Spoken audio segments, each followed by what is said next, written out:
جو شخص قرآن مجید سے شفا کا عقیدہ نہیں رکھتا تو اللہ تعالیٰ اسے شفا بھی نہیں دیتا۔ قرآن سے شفا کا ہمیں چاہیے کہ ہم قرآن سے شفا حاصل کریں۔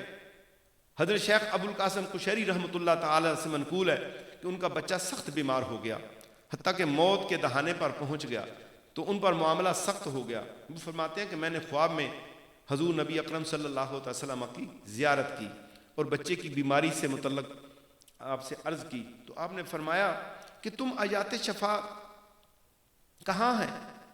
آیات شفا ہیں اور تم بے خبر ہو۔ تو آپ فرماتے ہیں کہ امام قشیری کہ میں نے پھر وہ قرآن کی طرف رجوع کیا تو وہ آیات شفا میرے سامنے آئیں، تو پھر میں نے ان کو لکھا اور پانی میں حل کر کے اپنے بچے کو پلا دیا، اور جو ہی اس بچے نے پانی پیا تو وہ ٹھیک ہو گیا۔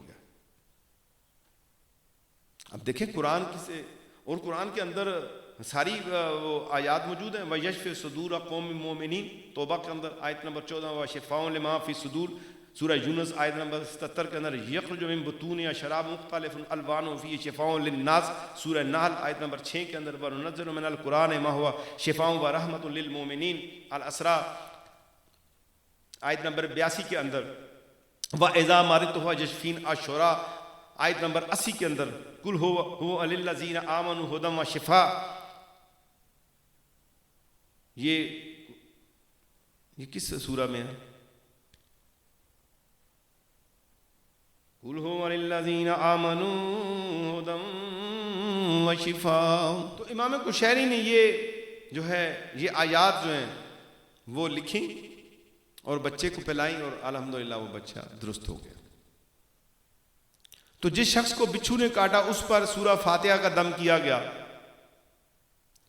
تو اللہ تبارک و تعالیٰ نے اسے شفا عطا فرمائی۔ یہ چیزیں بھی ہمیں ملتی ہیں۔ اور حضور صلی اللہ تعالی وسلم کا ایک فرمان مسند احمد جلد نمبر 1 صفحہ 395 کے اندر موجود ہے